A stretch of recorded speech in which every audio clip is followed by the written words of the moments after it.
est-ce qu'une prophétie donnée sur la vie d'une personne peut ne pas se réaliser? Est-ce qu'une prophétie donnée sur la vie d'une personne peut ne pas se réaliser? Amen. Et pourquoi? Pourquoi elle ne se réalise pas? Ok.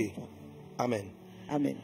Alors, déjà, une des choses qu'on a apprises à l'école du prophète, c'est les différentes formes de messages prophétiques. Les différentes formes de messages prophétiques. Amen. Une prophétie se réalise. Voilà, mais je veux qu'on voit les différentes formes. Je demandais à la comme vous pouvez m'envoyer l'image des différents types de prophéties avec la tour prophétique. Avec la tour prophétique. Donc c'est un rappel de certaines choses qu'on a étudiées et puis pour te motiver à suivre l'école des prophètes. Voilà. Hein? C'est intéressant beaucoup dans l'école du prophétique sur le mariage, mais à suivre l'école des prophètes pour savoir de ce dont il s'agit. Alors, dans le tableau et celui que tu as vu tout à l'heure à l'écran, on te présente 1, 2, 3, 4, 5, 6 formes que peut avoir un message prophétique. Okay?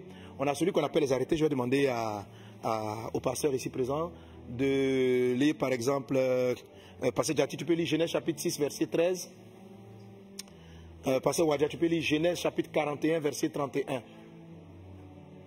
Genèse 6, 13 et Genèse 41 verset 31. Passez plus qu'après toi pour Ézéchiel chapitre 33 verset 12.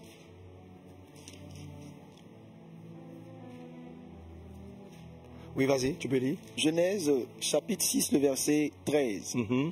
Alors Dieu dit à Noé, la fin de toute chair est arrêtée par devers moi. La fin de toute chair est arrêtée par devers moi. Car ils ont rempli la terre de violence. Voici, je vais les détruire avec la terre. La terre de toute chose est arrêtée par devers moi. Notez l'expression arrêtée. Vas-y, Pasteur Wadia. Donc Genèse 41, verset 31. Oui. Cette famine qui suivra sera si forte qu'on ne s'apercevra plus de l'abondance dans le pays. Ah, est-ce que c'est exactement... Tu es au bon verset, c'est ça? C'est ça. Et au verset 32, je pense, c'est le 32. Oui. Si Pharaon a vu le songe se répéter une seconde fois, c'est que la chose est arrêtée de la part de Dieu et que Dieu se hâtera de l'exécuter. C'est que la chose est arrêtée. Donc vous avez ici 2 fois l'expression arrêter, arrêter, arrêter, arrêter, arrêter, arrêter. Et ce ne sont pas les seuls passages qui parlent des prophéties arrêtées. Alors c'est quoi une prophétie qui est arrêtée? C'est celle-là dont on peut dire clairement que quand une prophétie vient sous la forme d'un arrêt, elle va arriver comme ça. Elle va arriver. Un arrêté, ça veut dire c'est arrêté. Vous ne pouvez pas la faire bouger. Donc, comment dirais-je, Moïse ici, pardon, Joseph, pardon, donc révèle à Pharaon et dit, ah, le fait que tu as vu le songe se répéter 2 fois signifie que c'est arrêté. Donc on comprend que quelqu'un qui a l'esprit de la prophétie, lorsqu'il reçoit un message prophétique, il essaye de discerner la forme du prophétique. Est-ce que ce message est un arrêté ou c'est un message qui est sujet aux différents autres éléments que je vais partager tout à l'heure? Est-ce que j'ai affaire à un arrêté? Voilà. Si on dit par exemple, j'ai vu en songe que y a eu un accident. Ok? J'ai vu en songe que tu vas te marier. J'ai vu en rêve que tu vas te marier. Alors, est-ce que c'est un arrêté? Si c'est un arrêté, la chose va forcément s'accomplir. On peut pas, voilà, c'est arrêté, voilà, c'est arrêté. Alors, c'est très important pour nous qui sommes des prophètes type intercesseurs. Pour moi, dans le ministère prophétique, c'est très important, quand je vois un songe, une vision, de savoir si j'ai affaire à quelque chose qui est arrêté. Parce qu'en fonction de la chose, en fonction de l'arrêt, tu sais comment prier et tu sais comment agir. Et pour vous qui allez recevoir, dans les révélations que vous allez recevoir en début de cette année, certaines sont des arrêtés et d'autres ne le sont pas. Quelle que soit la forme que ça prend, lorsque tu as reçu un songe, ne vous précipitez pas. Soyez très calme et puis demandez au Saint-Esprit, Papa, ce que j'ai vu, quelle est la forme que ça a? Est-ce que c'est arrêté Ou est-ce que c'est les autres femmes que je vais dire? Il faut lui poser, soyez tranquille, n'ayez pas peur, vous n'avez pas à paniquer, il faut rester très calme. Et puis il dit, ah je ne sais pas, ou bien c'est un dessin. Parce qu'il faut savoir ce qu'on appelle les dessins. Les dessins viennent aussi comme des révélations prophétiques. Mais les dessins ne sont pas des arrêts. Les dessins, ce sont des projets de Dieu. Dieu dit, je connais les projets que j'ai arrêtés pour vous. Donc Dieu peut te révéler, voilà mon projet. En 2023, en 2024, j'ai pour projet que tu te maries. Mais quand tu vas entendre, tu n'entends pas le mot projet. Tu entends 2024, mariage. Wow. Alors si c'est un projet, il peut ne pas se réaliser. Parce qu'un projet va être conditionné par ton attitude et par certaines choses que tu vas mettre en place. Voilà. Donc j'ai l'intention, et Dieu, tous les projets que Dieu a pour nous sont des projets de paix et non de malheur. Donc dans les projets, on a la paix. Alors dans les projets, vous pouvez avoir une forme prophétique qu'on appelle les bénédictions. Et ça, là, c'est là que très souvent, on sent des hommes de Dieu utiliser et puis décréter. Cette année, je déclare que tu auras ceci, tu auras cela. Voilà. C'est très souvent des dessins que les gens traduisent par des prophéties. Mais pour nous qui sommes à l'école du prophétique, on doit apprendre à reconnaître les différentes choses. Amen. Donc, qu'est-ce qui va se passer, par exemple, en ce qui concerne l'abondance? Regardez, là, Joseph voit, il discerne un arrêté dans le songe de Pharaon, c'est-à-dire, l'arrêté, c'est qu'il y aura 7 années d'abondance et 7 années de famine. Donc, il sait que ça, c'est arrêté. La famine, c'est quelque chose de négatif. Si vous ne savez pas que c'est un arrêté, vous allez commencer à prier contre la famine. C'est une perte de temps et d'énergie. Si vous savez que la famine est arrêtée, ça vous donne l'opportunité pour vous qui priez de vous focaliser sur quelle est la sagesse de Dieu pour changer cet arrêt en opportunité. Ok? Alors ça, c'est ce que maintenant Joseph va recevoir. Joseph va recevoir que pendant la période de l'abondance, il fallait mettre de côté telle réserve. Et puis, donc ayant obéi à cette voie, pendant que le monde entier va connaître la famine, l'Égypte va prospérer. Parce que l'arrêté ne dit pas que l'Égypte va souffrir. Quand vous avez affaire à un arrêté, vous devez très bien noter les spécifications. Certaines personnes qui sont confrontées à des arrêtés passent leur temps à pleurer. Il ne faut pas pleurer devant un arrêté. On te dit, oh, j'ai vu que, comment dirais-je, cette année, ma grand-mère va partir. Et tu aimes tellement ta grand-mère, tu passes ton temps à pleurer. Mais pourquoi Dieu vient te révéler ce secret? Tu peux par exemple profiter pour dire, oh Dieu, si cela a arrêté par devers toi, je te supplie, saisis-toi de cette opportunité et fais régner ta gloire dans notre famille, dans notre maison, etc. Pourquoi? Parce que les cœurs seront déprimés, les cœurs seront en détresse et ils sont souvent très favorables à ce que Dieu fasse quelque chose. Donc quand Joseph voit qu'il y a un arrêt qui a 7 ans de favorable et 7 ans de difficulté, il va faire en sorte, par la sagesse de Dieu, de transformer la difficulté en opportunité. Amen. Amen. Si la prophétie n'est pas arrêtée, elle sera un décret. Donne-moi un décret. Vas-y, Pasteur Prisca. Ézéchiel 33, 12. Ézéchiel 33, le verset 12. Et toi, fils de l'homme. Et toi, fils de l'homme. Dis aux enfants de ton peuple. Oui. La justice du juste ne le sauvera pas au jour de sa transgression. Et le méchant ne tombera pas par sa méchanceté le jour où il s'en détournera. De même que le juste ne pourra pas vivre par sa justice au jour de sa transgression. Oui. Amen. Bon, il faut lire en fait tout le passage pour comprendre. En fait, ce que Dieu dit ici, c'est que Dieu dit, dans Ézéchiel 33, il faut lire tout le contexte, le temps de manquer. Si je dis aux méchants, le verset 13. Voilà, verset 13. Tu mourras. C'est quoi? Va lire la phrase. Lorsque je dis au juste qu'il vivra, s'il se confie dans sa justice et commet l'iniquité, toute sa justice sera oubliée. Et il mourra à cause de l'iniquité qu'il a commise. Donc, si Dieu vient prophétiser en disant au juste, tu vas vivre, je te donnerai l'abondance, je ferai ceci. Maintenant, lui, parce que Dieu a dit ça, il se confie dans sa justice, et puis il commet l'iniquité,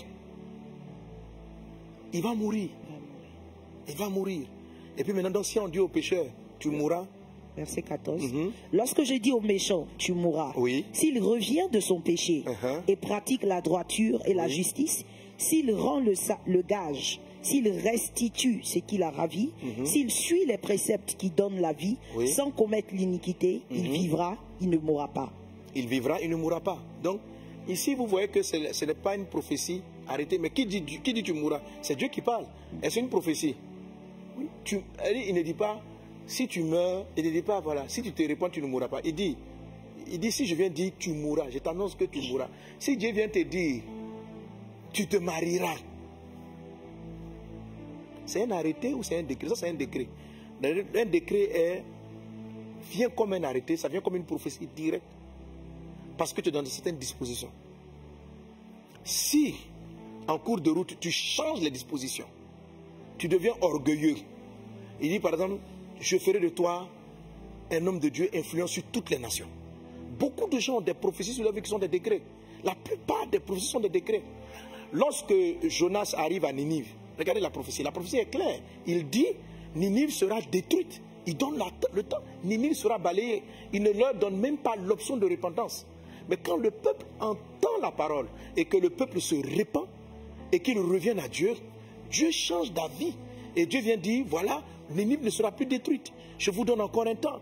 Lorsque Dieu a annoncé à Akab qu'il allait mourir, Akab s'est repenti. Et quand il s'est repenti, le prophète est venu lui dire, voilà, Dieu te sauve. Donc ce genre de prophétie-là, ce ne sont pas des arrêtés, ce sont des décrets qui arrivent, qui ressemblent beaucoup aux arrêtés, qui sont très clairs, très précis, mais qui dans le fond seront conditionnés par l'humilité de la personne. S'il y a humilité, il y a repentance, Dieu peut revenir et puis te donner une opportunité de vivre. Donc ça, c'est ce qu'on appelle les décrets. Amen. J'ai des versets même qui donnent le thème décret en tant que tel. Si je décrète, voilà. Amen. Amen. Je voudrais poser une question, c'est possible? Oui, vas-y. Moi, j'ai fait un songe où j'ai fait un accident. Ok. Je suis parti en voyage. À la veille du voyage, j'ai fait un accident. Dans le songe, j'ai reporté mon voyage de 3 mois. En dépit que j'ai reporté de 3 mois, j'ai quand même fait l'accident. Donc c'était quoi? L'accident est arrêté. Ça, c'est quel modèle de... C'est arrêté, c'est décret que mes prières pouvaient faire quelque chose. Mais donc tu as reporté le voyage? Je me suis dit, bon, comme j'ai vu à la veille, donc je ne voyage plus, je vais laisser. Et 3 mois après, j'ai fait le voyage, j'ai quand même fait l'accident. Alors, donc, superbe question. Donc, si je vois une prophétie comme ça, je fais un songe, j'ai un accident à l'issue d'un voyage. La Bible dit que c'est l'Esprit de Dieu qui interprète les songes. La même manière que Dieu vous a averti, de la même manière, il a préparé une réponse. Il va vous dire si c'est un arrêté, il va vous dire quelles sont les conditions. Donc par exemple, peut-être que tu as pris sur toi-même de te dire, je vais reporter. Or, ce n'était pas la solution. La solution ne se trouve pas dans le report. Wow. Ok, la solution ne se trouve pas dans le report, mais peut-être que la solution même se trouvait sur la destination. Wow. Du genre, ne va pas. Donc, mais tu peux recevoir juste la portion, comme je vous ai dit tout à l'heure, dans le décret, il ne dit pas aux Ninivites, si vous vous repentez, vous serez sauvés. On ne dit pas ça aux Ninivites. Jonas vient simplement leur annoncer la fin, la destruction de Ninive. Maintenant, eux, ils sont touchés et puis ils se répandent. D'ailleurs, même Jonas ne voulait même pas leur dire que Dieu est un Dieu miséricordieux. Et eux, ils voulaient que le jugement ait lieu. Mais Dieu est miséricordieux. Ça fait partie de sa nature. Amen. Alors, donc, quand vous avez une prophétie de ce genre, il faut vous mettre et puis savoir. Si vous avez affaire à un décret, ce qu'il y a à faire maintenant, c'est de lui poser la question, ah Seigneur, j'ai vu ce songe. Est-ce qu'il va arriver ou est-ce qu'il est... Donc, je vais reporter jusqu'à ce que j'ai ma réponse. Voilà, il faut avoir la réponse. Et puis si par exemple, après un moment donné, tu sens, quelquefois la réponse va venir par, plus tu penses au voyage, parce que la réponse peut venir par vos émotions, ok? Plus tu penses au voyage, plus tu es triste, plus tu es mal à l'aise. Il ne faut pas bouger. À un moment donné, tu penses au voyage, tu sens que tu as la paix. Mais même quand tu vas sentir la paix, il faut lui demander, est-ce que tu peux partir? Et puis il va vraiment te conditionner, bon, peut-être quand tu vas prendre, ne passe pas par telle route, mais passe par telle autre route, ne passe pas par telle voie, mais emprunte plutôt tel chemin, ne va pas faire ceci, mais va plutôt faire cela. Wow. Voilà. Parce que, justement, peut-être arrivé là-bas, voilà. Une fois, je devais aller quelque part dans une croisade là, et laisse-moi arrêter. Quand tu vas arriver, ne mange pas. Tout ce qu'on va te présenter, tu ne manges pas. Ok? On va t'empoisonner. On va tenter de m'empoisonner. Bon, ok. Mais le poison peut me faire. Des fois, je suis arrivé dans des endroits, on m'a dit même que c'était empoisonné, puis il m'a dit pour manger, pour les confondre. Donc, j'ai mangé, il n'y a rien eu. Ok? Alors là, quand j'arrive, on nous s'est plein à manger. Je suis avec les frères. Je dis, je leur ai dit de ne pas manger. J'ai oublié de leur dire. qu'on ne mange pas. Et puis, en fait, je crois que j'avais oublié. Donc, quand je me rappelle. Maintenant, comment arrêter les autres qui étaient contents des victuailles qui nous s'étaient présentées? Alléluia. Amen. Donc j'ai fait une prière. J'ai dit, oh Dieu, il dit, il ne faut pas t'inquiéter, c'est à toi, j'ai dit la parole. Ça te concernait toi, ça ne les concerne pas.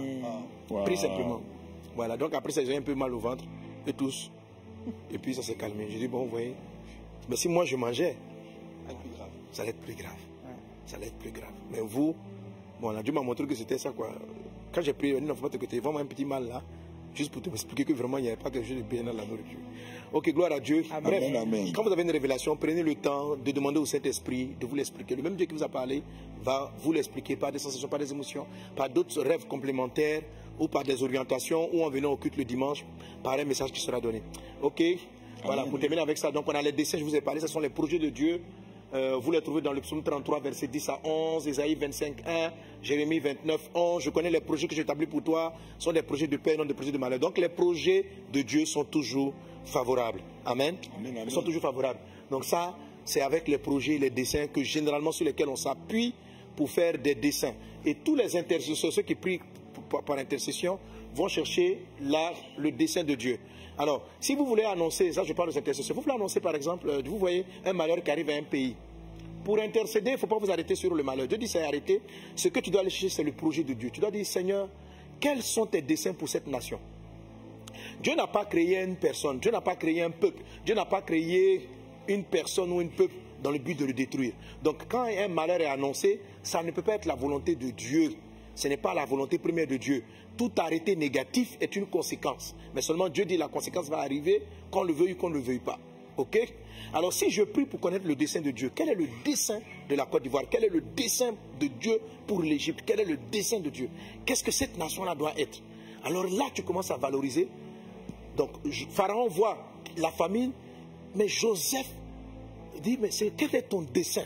Et le dessein de Dieu lui montre que j'ai choisi l'Égypte pour être le grenier du monde dans cette période de la famine. C'est pourquoi Dieu, je t'ai fait dévancer en Égypte. Parce que c'est ce que Joseph révèle à ses frères. Il dit, Dieu m'a fait dévancer à cause de cette période. Donc Joseph avait fini par comprendre qu'il avait été conduit en Égypte pour préparer, pour que ne pas que sa famille meure. Pour ne pas que sa famille meure, pour les sauver, pour les mettre à l'abri et pour accomplir les prophéties qui avaient été données à Abraham.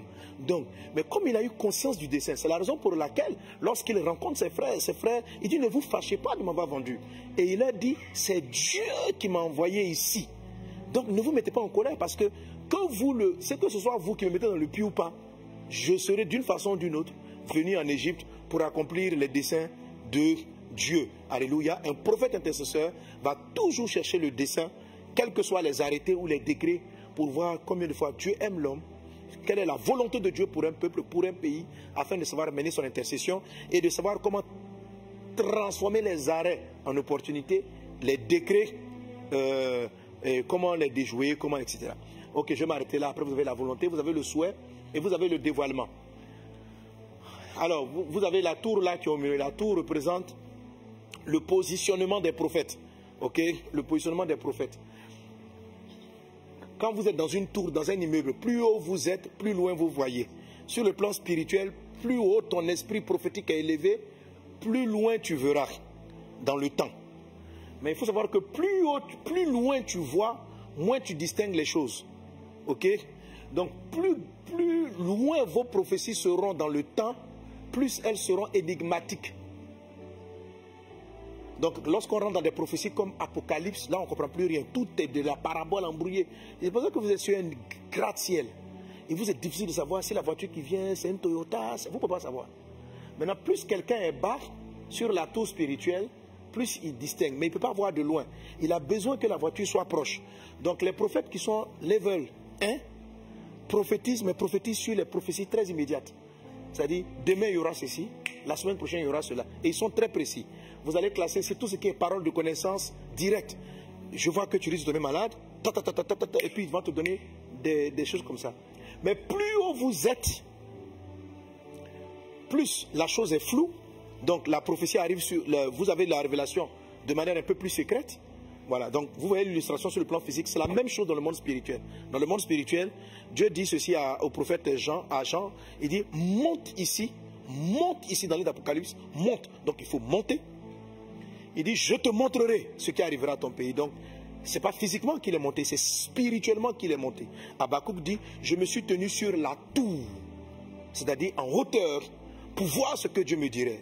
Tout l'image de la tour que je représente ici. Donc votre esprit prophétique dans cette saison de début d'année peut facilement monter sur la tour. Il faut monter sur la tour et il est bien quand vous montez sur la tour de pouvoir visiter différents levels prophétiquement. Ok? L'avenir immédiat avec les prophètes, avec les prophéties level 1, premier étage, deuxième étage, etc. etc. Alléluia. Amen. Voilà. Donc en fonction de cela maintenant, donc, plus c'est codé, plus ce que vous voyez risque d'être loin. Et plus la chose est loin, alors si je suis en haut et je vois des voitures qui arrivent, et je vois qu'il y a une voiture qui arrive de l'autre côté du carrefour qui va rencontrer dans quelques minutes. Voilà. Donc, si l'allure à laquelle il arrive, il va le rencontrer, je peux dire que c'est arrêté, qu'ils vont se cogner. Mais j'ai très peu de marge d'action, parce que je suis dans un autre univers. Dans un autre univers. Donc, dans le plan prophétique, c'est un peu comme ça. C'est-à-dire que, donc, tu peux dire avec assurance, ces voitures-là vont se cogner. Mais tu ne peux pas agir.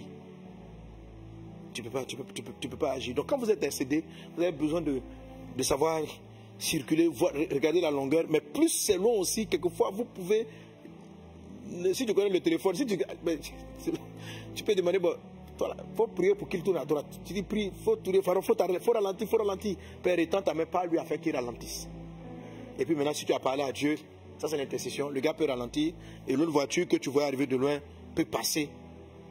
Et puis tu peux donc, alors par ce genre d'image et d'illustration, vous pouvez voir un peu, pouvoir décoder la suite de votre année. Je dis cela déjà, ça c'est la façon dont les révélations viennent. Tu as vu, c'est une seule question. Est-ce qu'on pourra finir nos questions? Voilà. Amen. Wow. C'est-à-dire comment est-ce que donc à la question est-ce que toutes les prophéties arrivent? Tu vois? Ça dépend. Ça dépend. Voilà. Maintenant, bien sûr, les fausses prophéties risquent de ne pas arriver. Alors, comme la question était simple, est-ce que toutes les prophéties, j'ai supposé que ce sont des prophéties de Dieu. Donc, les décrets vont arriver, qu'on va dépendre de la condition. On peut annoncer un malheur qui ne va pas arriver parce qu'il y a eu repentance, parce qu'il y a eu prière, il y a eu retour au Seigneur. Comme on peut annoncer un malheur qui est arrêté, il va forcément arriver. Voilà. Ok, gloire à Dieu. Amen.